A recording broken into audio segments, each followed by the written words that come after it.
Hi, everybody. Well, hope everybody is doing well in these crazy times, but just learning how to take it one day at a time and stress free is the best we can. Um, there's a couple of questions I'd like to try and talk about. Uh, one from Catherine Stewart from Vancouver, and she asks this question. It comes up very often, along with the next question that comes up very often. Could you comment on how the expansion of conscious awareness in a person could help develop and prepare the energetic system of the individual? Uh, there seems to be a lot of um, difficulty be understanding between these two things. Um, Maybe I'll start with a small story of something that happened in India many years ago. I was traveling with a, a gentleman who was probably, I would say, in his late 40s, early 30s. And he was a yogi, and he had energy moving up his back, probably, I would say, roughly in this amount, generally, right from the root center all the way up to the top of the head and into his let's say, uh, brow.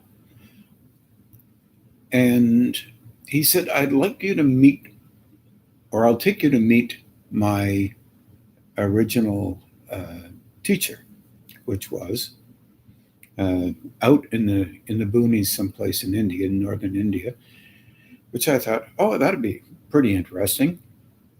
Well, he brought along another guru and and a couple of other chaps, and we headed off into northern India. Took us quite a while to get there, but nonetheless, we got there.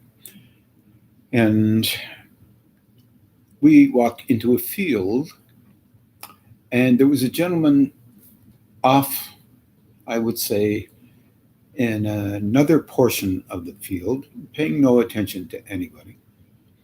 And then all of us were in another part of the field.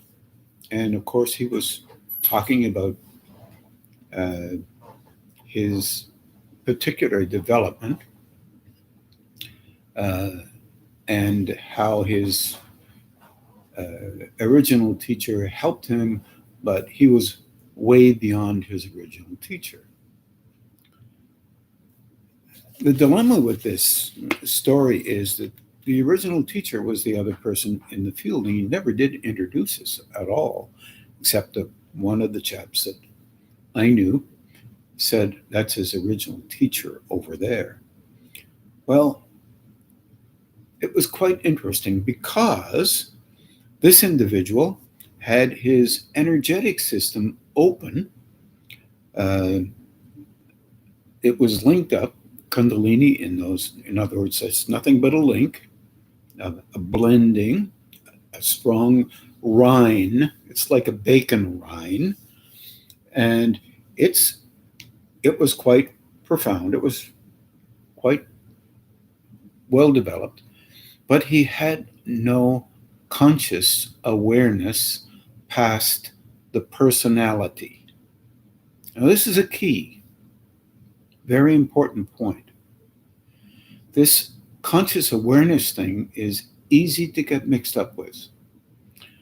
One can say, well, I'm consciously aware. Well, there's all kinds of personality attributes that are extended, and you can read into people's personalities. Why you would want to do that, I don't know. But anyway, you can.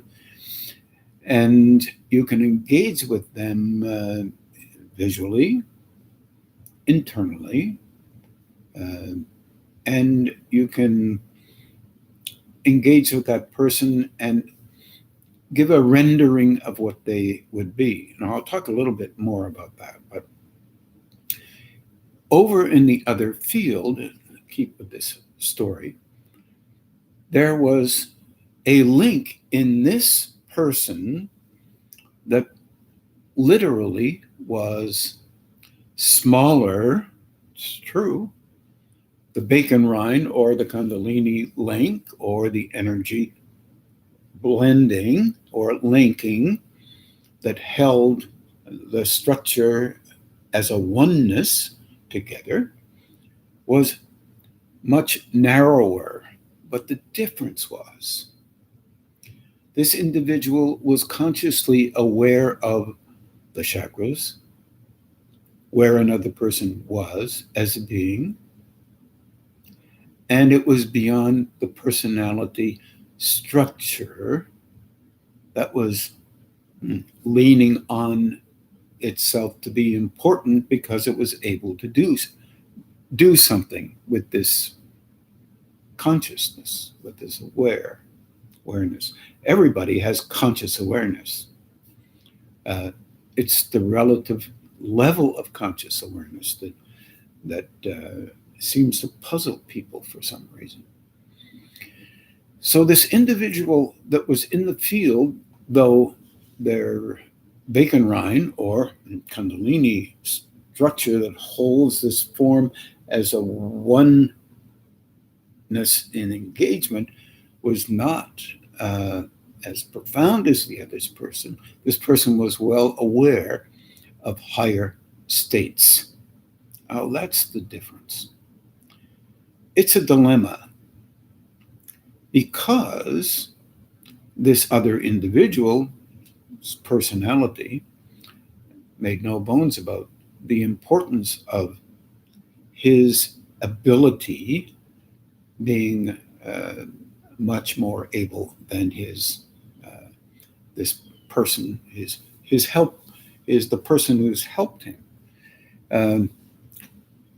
But what most people do not understand is, and this is complicated, not really, but it sounds complicated, mainly because a person like myself who's trying to explain it doesn't have perfect words to explain things. And every year, of course, well over 40 years of me doing this, my goodness, I wish I could say I do it perfectly. I do not.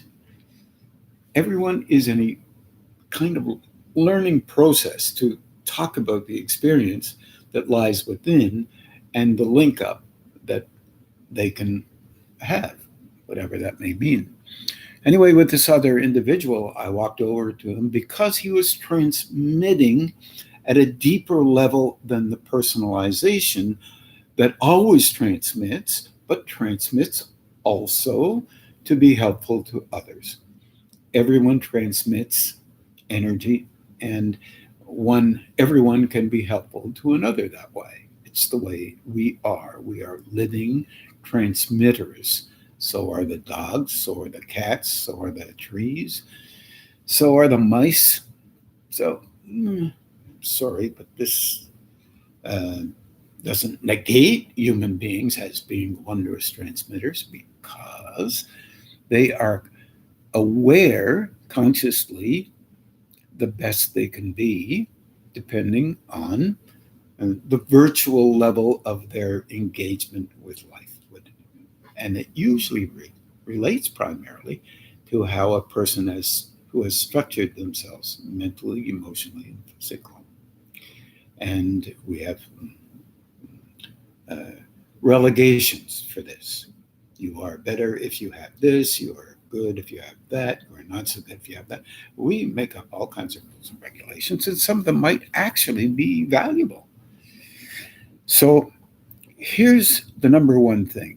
When I walked over to this guy, everybody was going back to the car and they were watching me walk over to this guy because I knew well that this guy had an awareness that was deeper because he was transmitting that in my direction, fortunately. I was able to notice that because, in a kind of a way, because he was aware of it, he bumped me up to be aware of it as well. It's nature of a certain um, uh, developmental process. So I walked over and I said, in English, he's definitely Hindi, and I said, "Thank you very much." And uh, and he turned to me. He said, "Ah," he said, "You're welcome." And then when I got back, I asked this guru, who was pretty head honcho, I said, "Does he speak English?" "Oh," he says, "little." "More than you?" "Yes, yes, more, more, more." And I thought, interesting, very fascinating. Not because he spoke English, but because he understood that I knew in some kind of way, I was aware of the fact that he was deeply embedded in a higher state, even though he had a smaller, profoundly um, power oriented structure. But his power was in the link up that he had. It wasn't in his great capacity to engage and enable himself in the world. He was linking up with the higher state. Higher state is also relative because, once again, we have rules and regulations about what would higher state be. Of course, everyone thinks that it has to be in relationship to how profoundly well you operate in this world, and it's not real. It's a virtual reality, not real in terms of a higher state. Well, that's a story. Well, I tried to write something down so I wouldn't forget anything. Well, I'm going to forget lots, I'm sure. But nonetheless, uh, this business of trying to understand the element of preparing the energetic system of the individual for more energy coming in, it's a kind of a very interesting thing. We have personalities that attempt to do the best we can with the energy that we have in us. But we're not set up to recognize certain levels of energy. And but some say, well, if you have a lot of energy physically, emotionally, and mentally, you would have three PhDs and great capacity to swim a lake, and emotionally you would be dominant and powerful, and you would be a multi-billionaire. Blah blah blah. Not real, but it is a versioning of a scale. It's very, very difficult to engage with those who have a deeper level of relationship with a link that relates to higher states. People often call this uh, conscious awareness. Look, you can have an awareness consciously of so many things, do extremely well in mathematics. You have physics, chemistry, uh, philosophy, uh, anything. You could be a great writer. Um, Whatever it is that you put your mind to and you're really good at, it tickles your fancy, and you find you have a riveting capacity.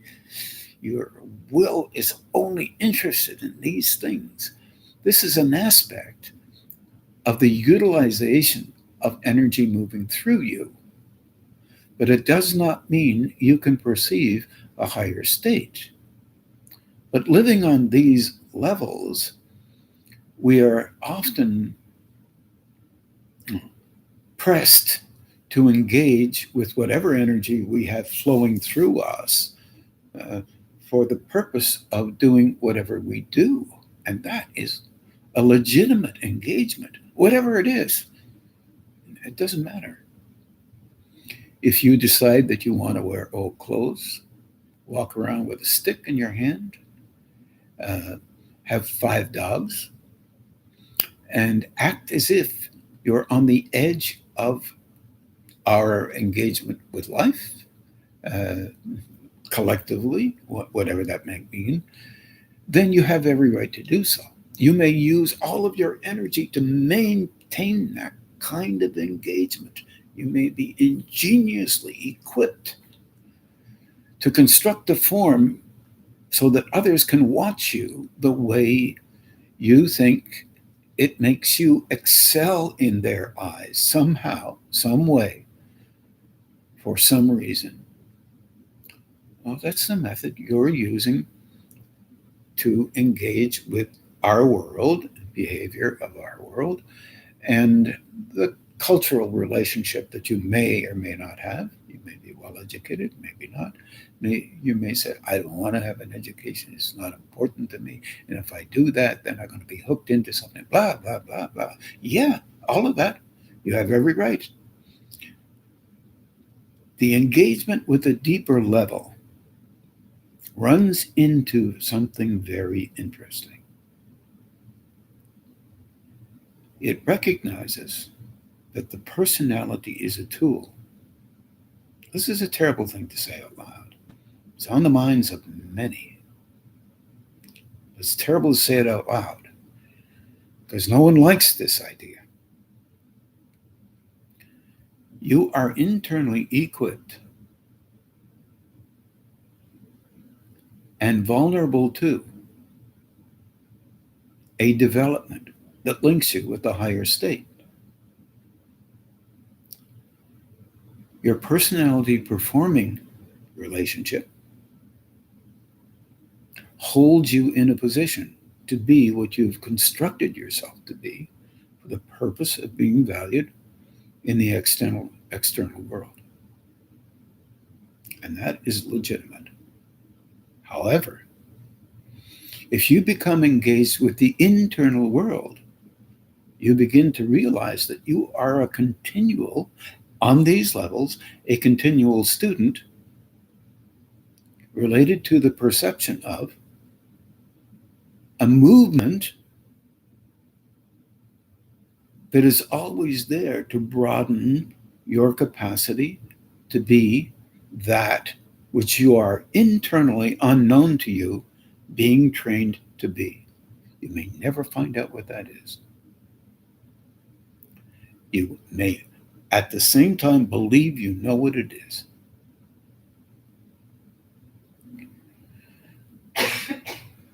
This is a conundrum. Nothing to be devalued, but some would make this would make them very nervous, and you have a right to be nervous. Except that if things move slowly and you begin to understand in your personality, with the use of your personality, what is occurring, you may begin to realize that whatever it is that you believe you need to be doing in this lifetime may shift or change or remain the same, but you will be helped to do it slightly different. Now, one can say that you would be helped by your intuition. In other words, an idea may come to your mind, which may be extremely helpful in a discovery that moves our culture forward. It has happened many, many times. A thing that comes to my mind is the benzene formula. This poor guy has a dream at night of the Ouroboros snake biting its own tail, and suddenly he realizes in chemistry, because he's a wondrous chemist, realize what the image of that particular benzene is. and he recognizes that this is a hint from, one could say, intuition. Others might say, well, he read a whole bunch of stuff, and symbols were given to him that were a part of that reckoning, and his unconscious mind came up with this stuff. He didn't think that way. He was a scientist, but he didn't think that way. He said, I would never have thought of this symbolic reference. Now it gives me the idea that I'm going to try it. I'm going to see whether it's real or not. And if it is, that will be fascinating. And he did, and it was. Our understanding of a movement within ourselves towards a development of a broader level of engagement with a perception that moves beyond our personalizations, our cultural background, our beliefs, is often very difficult for us to allow to be even close to reality. So we invent names to call it. Oh, that's our intuition. So we don't have to engage with any idea that isn't of us. Because if it happens in our head, then it's ours. It's our head. Well, here's a trick. There is a way to make your head be bigger. Your languages that you are able to use, you believe, may be very important.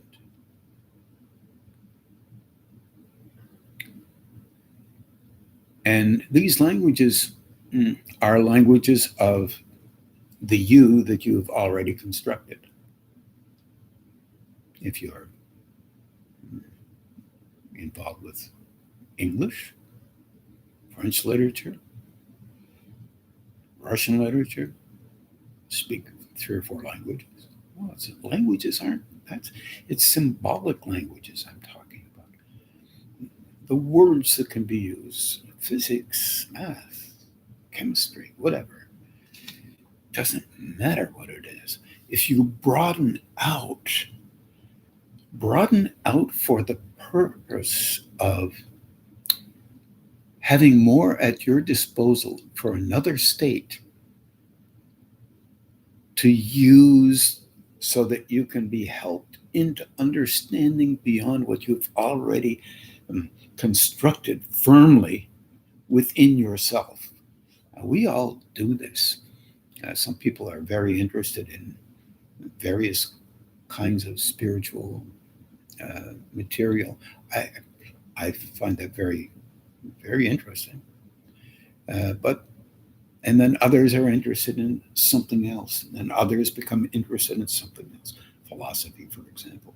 You can read all the philosophy you want, but you're still going to be targeted towards basic concepts that were originally cultivated by people like Plato and Aristotle, and very few others, although they came along those 2 pathways all the way along from the beginning. And Plato and Aristotle were also patterned, but Plato especially from Pythagoras, and Pythagoras even from the Babylonian ancient times. And there was a link between the Far East, India, China, because of the old Silk Road, which a tremendous amount of slavery was being used at that time. Well, you can read about this stuff and understand, not that you're able and bright, not that your memory is wonderful and you're great for being able to spout it out, but to realize that symbols can be used that are broader than your personality's wishes and desires about you being important, so that eventually you can be willing to allow yourself to say to a higher state, either in reality or within yourself. Okay, well, I've developed all this stuff. I know a whole bunch of stuff.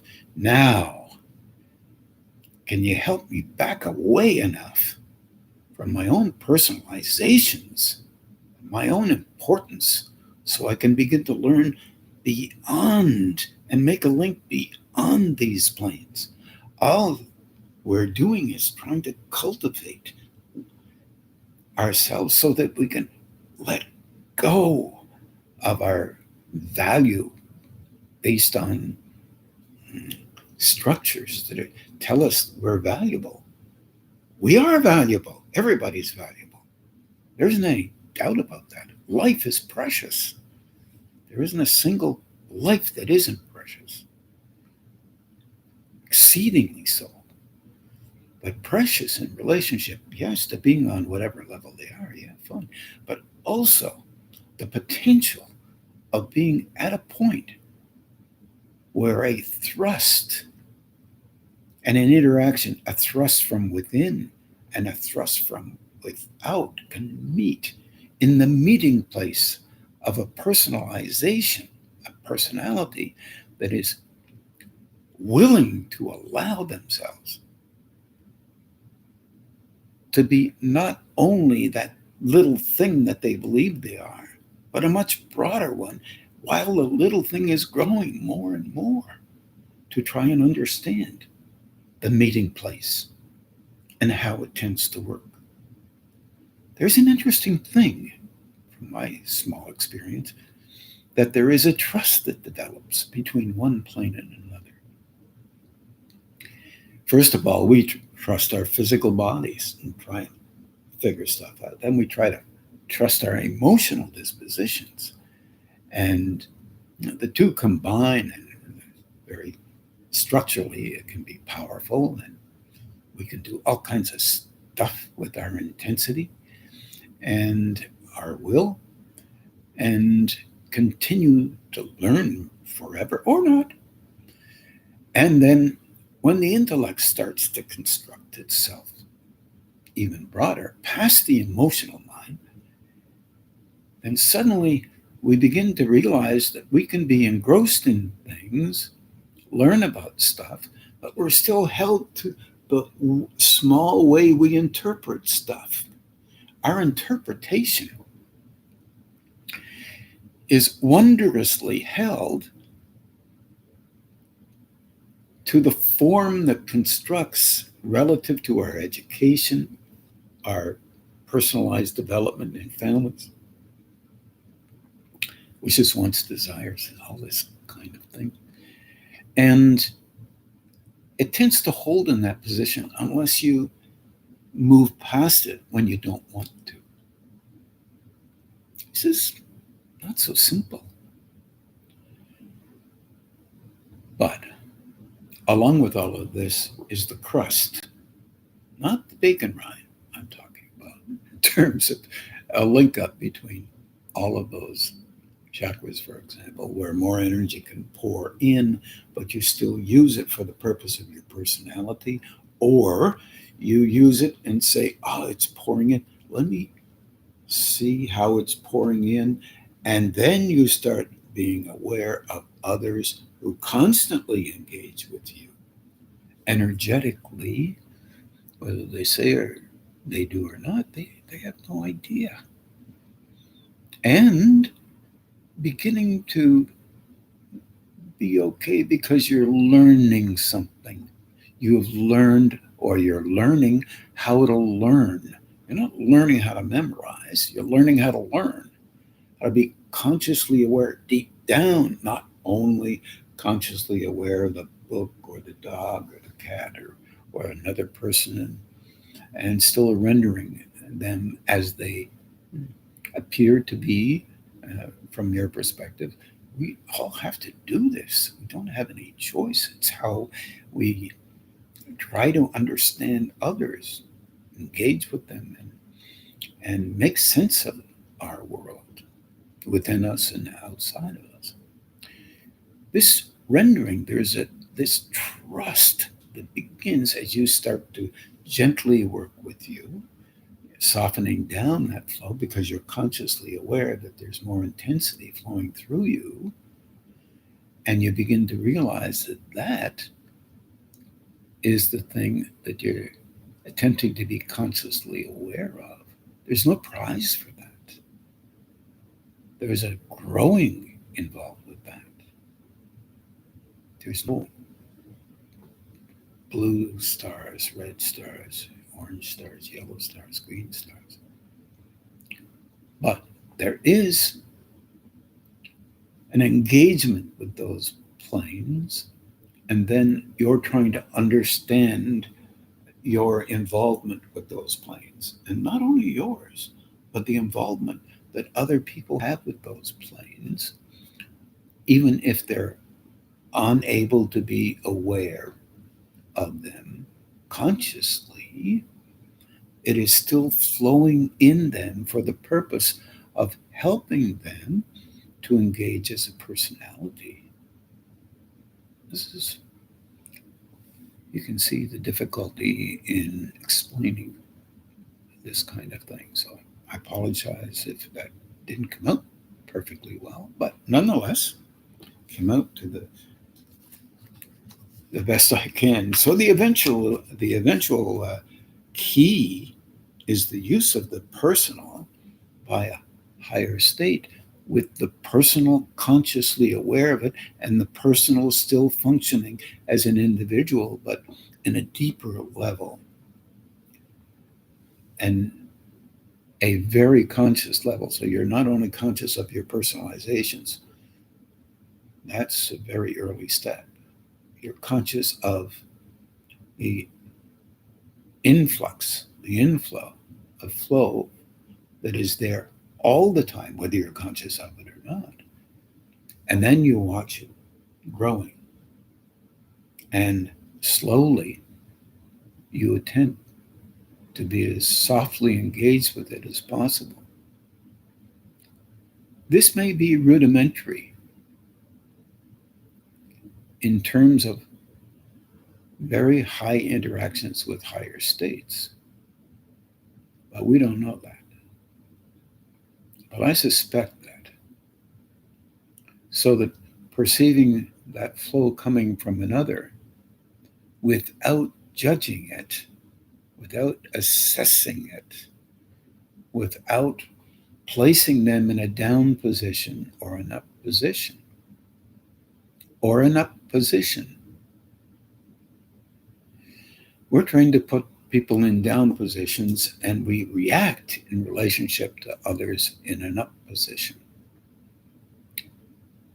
for a while, and then we like to downgrade them too because they're just human beings. There is no one who isn't a human being.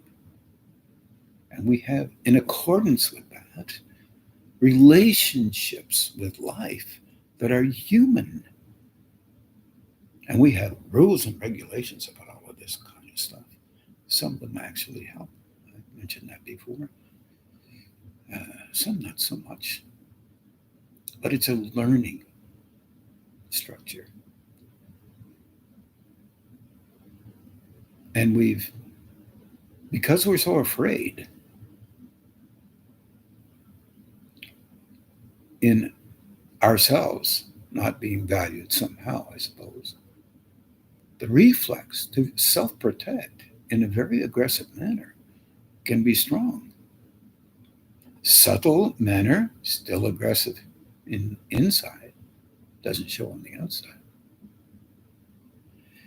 But these things are very valuable, and I know it's not the normal pudding that you get served, but it is a pudding. It is a gracious thing.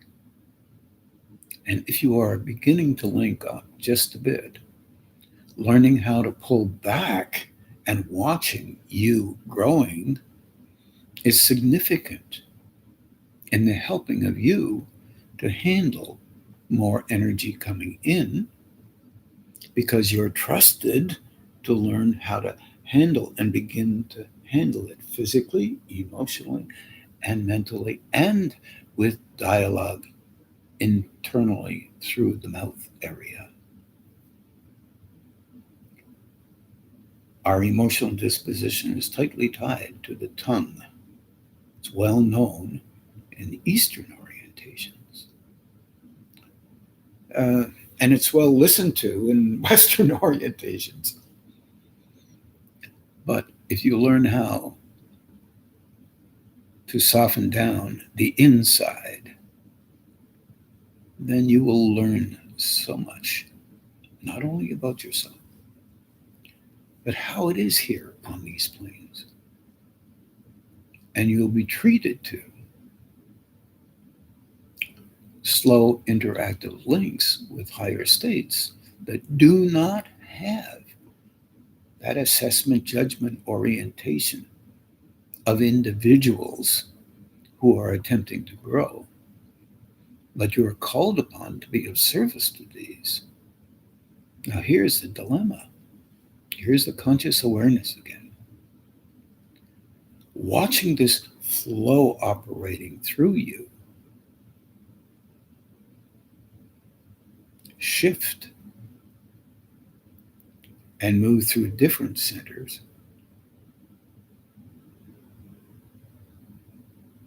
you begin to realize that some of the rules and regulations that operate with respect to these centers are not as real as you thought they were. But they're good for us in the beginning. You begin to understand that growing is huge. And it doesn't make any sense at all to have a scale of growth. It doesn't make any sense. Because no matter on where you are in the scale, the only thing you can do is you can engage from the scale you're in. Now, that's not negation, but it's a warning. It's also there's a subtle byplay here that as you grow, softening down, your expression being valuable changes somewhat in there. When you're softening down, you begin to realize energy can operate through you, and you can be a part of that consciously, and realize that you are understanding a lot deeper than you could before when you were deciding how others were. Yet, you still have to keep that personalized version when you're in these planes. It broadens out a little bit, and you can understand a little deeper, but that depends on what your work is on these planes. Needless to say, we're all vulnerable in these things, and we're all learning. The only one thing that I need to say about this that I probably will say, this is not about what you think you know. This is more about understanding and perceiving and recognizing something beyond what you know. This is a bit strange until you're in it a little bit. And then my assumption is that you continue to develop and make a broader sense of it. At the same time, you're learning how to learn internally as well as externally, and trying to be quiet about it, as opposed to the previous features have been personality, brightening up and telling everybody how great you are. That apparently still puts the focus on the you that is constructed and no room for reconstruction because too busy broadening out that form. And that is basically against many of the rules and regulations. And those there are many who do just exactly not quite that. They're trying to be helpful energetically, and they never utter a word because that's not their job to do that. You get to learn what you are up, what your job is, kind of, in relationship to that. In the meantime, your job is whatever you do. And once you are gaining access to other levels, your job is what you do. It doesn't change. So the key in this is just to do what you can and try to remember that it's a process of learning, and learning is very difficult. The learning that we normally are a part of is there's a conclusion to the learning. Once you have learned, now you can regurgitate. And that is not the end of learning. That regurgitation is for you to notice what you've learned, and now you go on. No, we don't do it that way. We show everybody else what we've learned. We do it that way. That's the personalization. The experiential orientation doesn't devalue anything, but it tries to enable the experience, not recollect what has been learned. You don't have to worry about that word. If you've forgotten something and you want to remember it, go look it up. Page 43 of this book, whatever, or 253, whatever.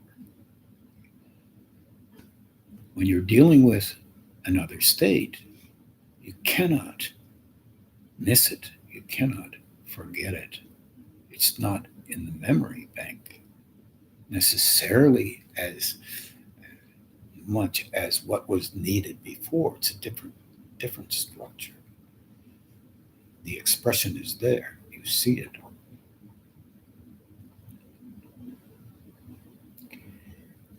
I think this question is the most difficult one to make some sense of. And the answer is probably just as bad. But remember now, here's the question. Can you comment on how the expansion of conscious awareness, remember, there's two kinds of conscious awareness. There's one within and one that relates directly to the personality's engagement with learning more and then presenting it as a value.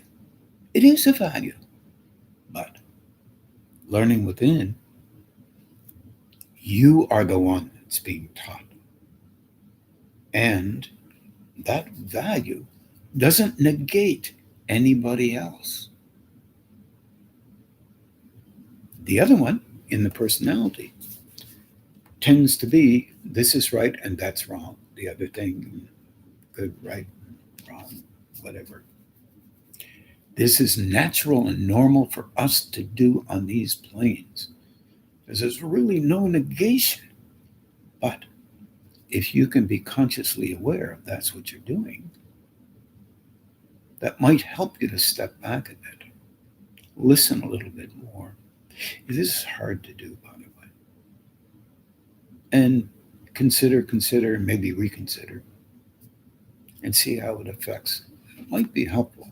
There are many things that can be helpful to a person who is growing.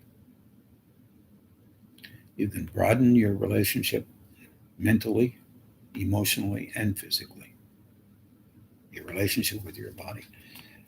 Do as much with your body as you can to help you to remain in a position of health so that you can be here and be helpful. If you're linked up with another state, it will come in and flow through you.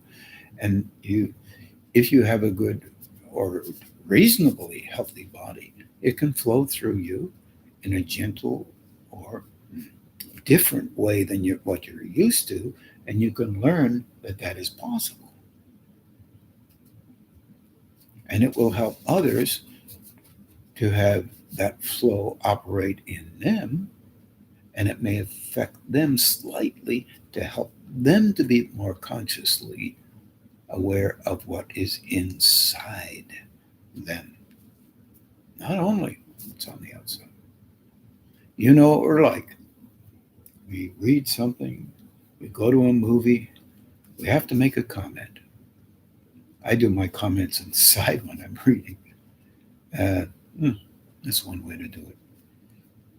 But for me, my reading is so I can have a language in my head to understand those people that I meet who might be from a different kind of interest than I have naturally and normally being in my life, so that I can talk to them if they talk to me in a way that, in some rudimentary way that I can make sense of, but still I have part of their language.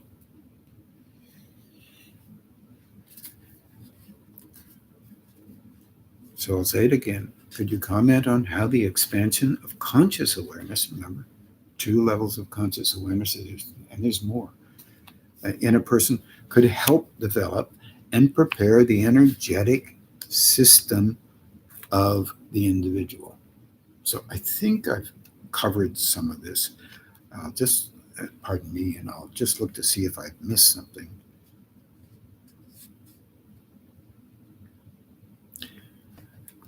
I think I've talked about most of the stuff I wanted to. I think so. So I hope this helps a little bit.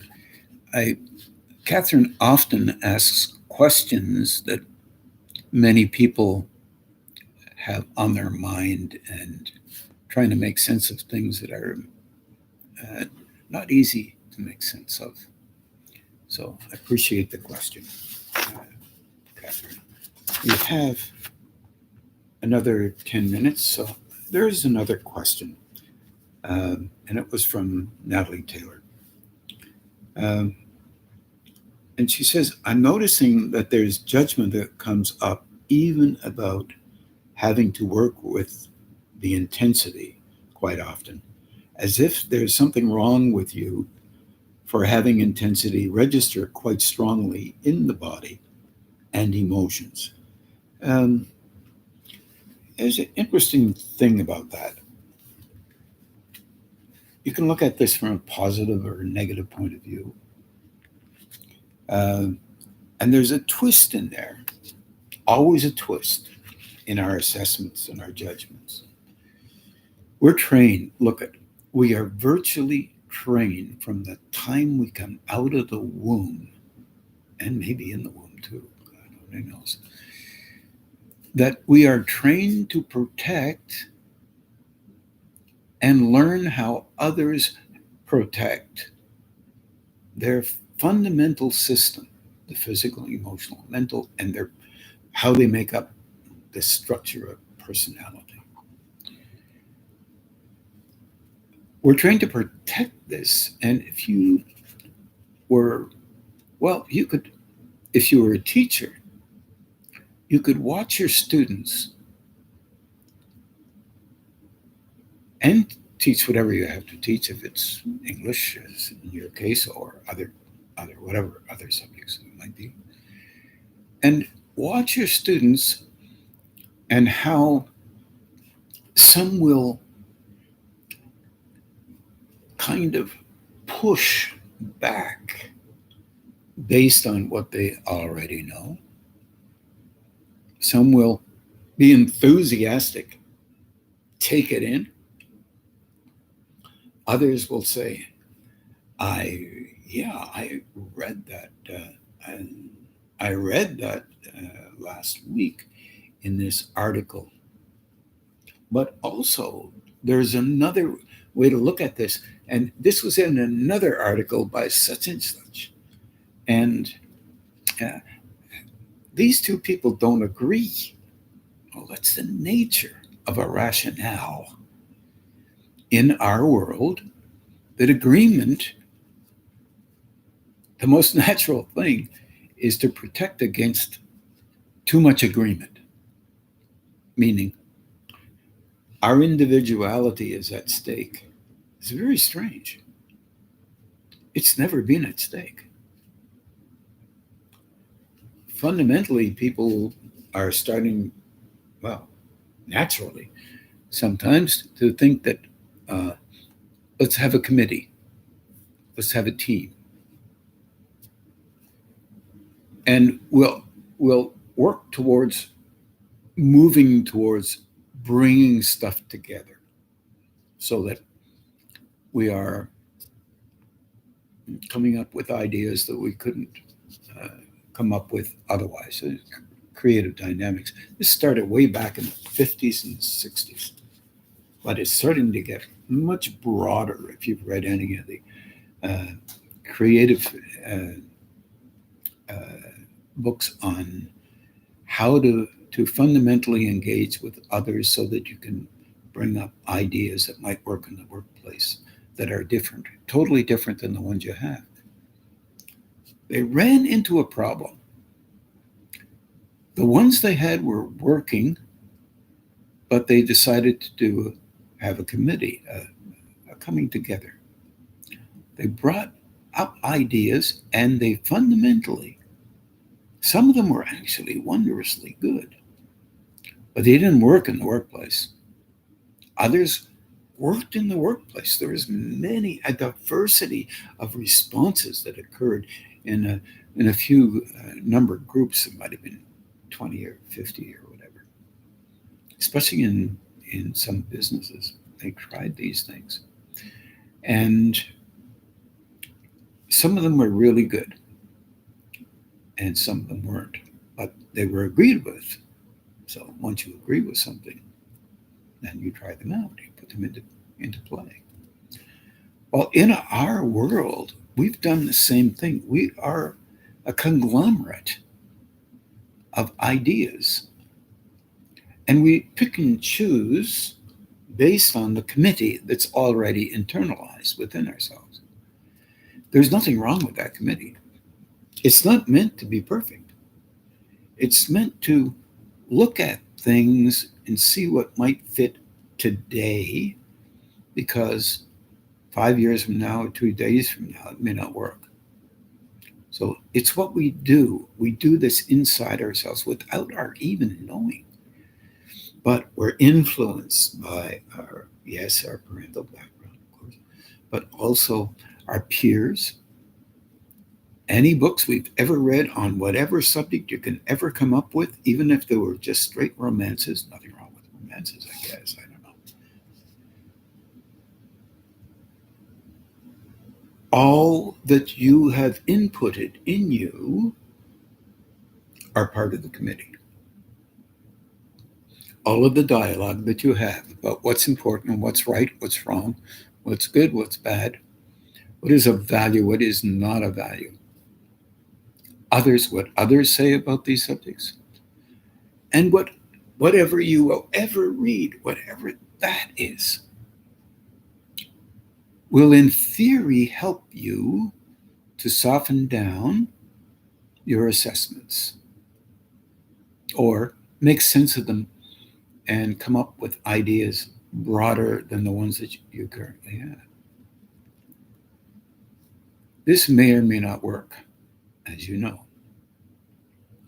But if they do work, you'll be okay with them for a short period of time. At least you're okay with them for a short period of time. But your mind will also be adjusting.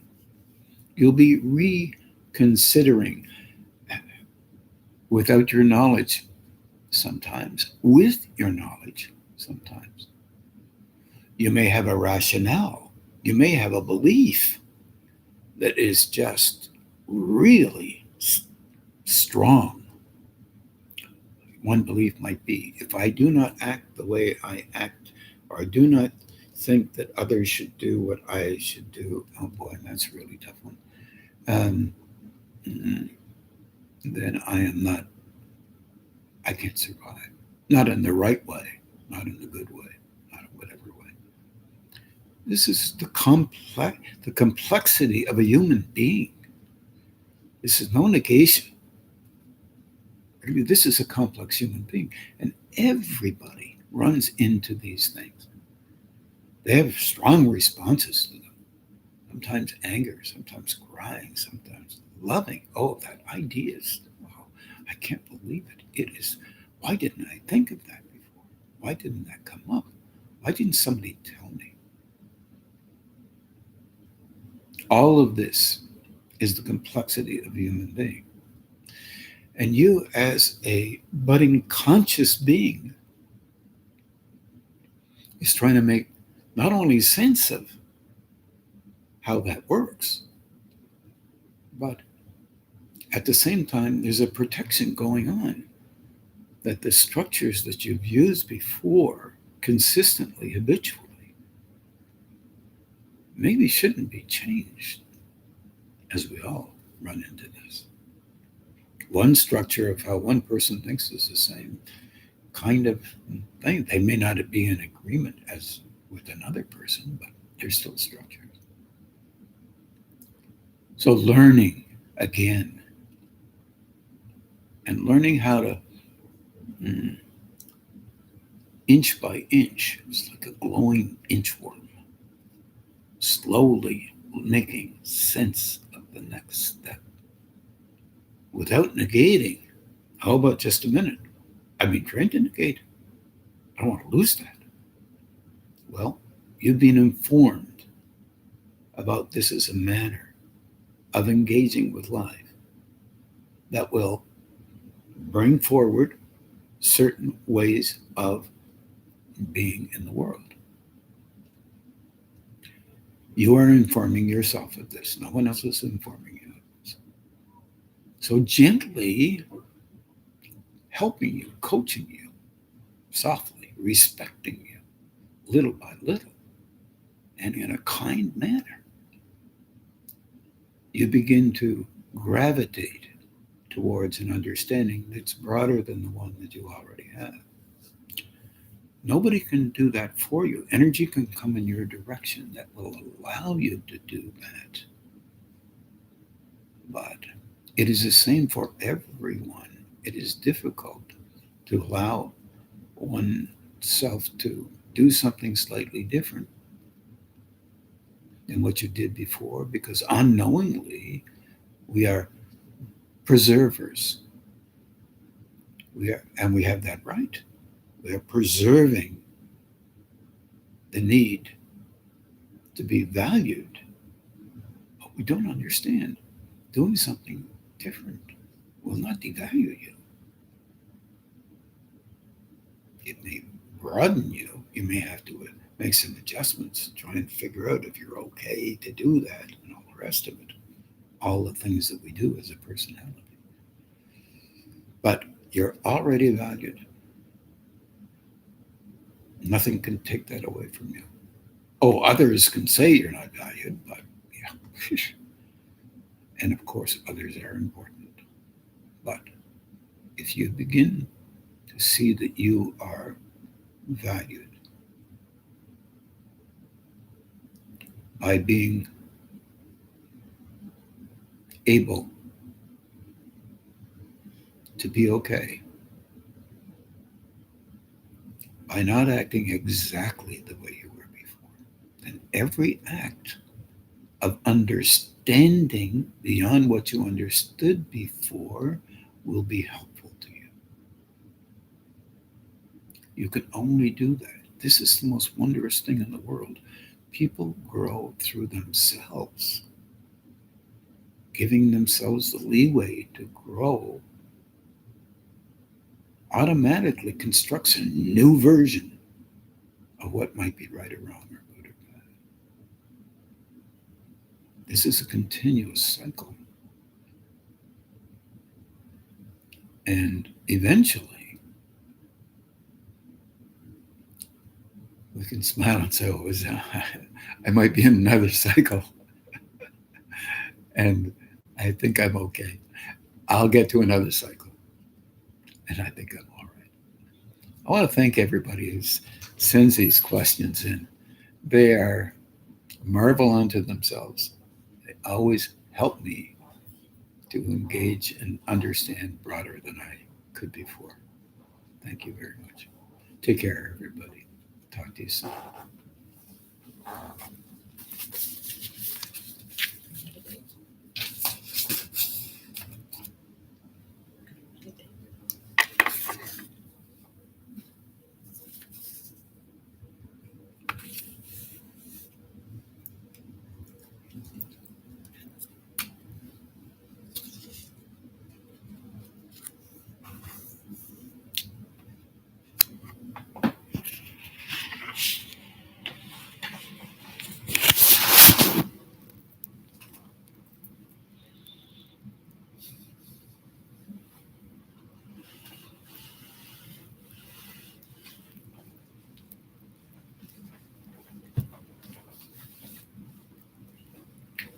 Now we'll just meditate for a while.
And now we'll just begin to do the balancing.